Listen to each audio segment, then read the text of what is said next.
Do you want to stop sharing your focus status on your iPhone?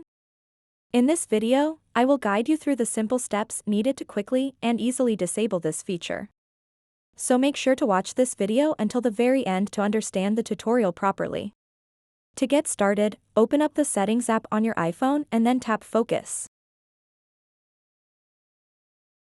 After that, at the bottom of the page, you'll see an option called Focus Status.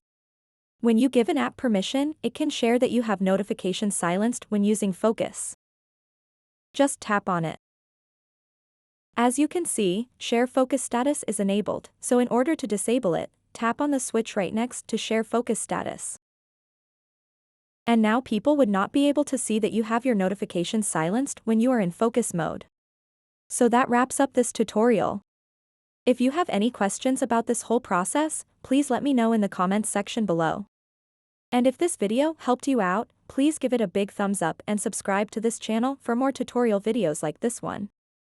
Thank you so much for watching and have a good day.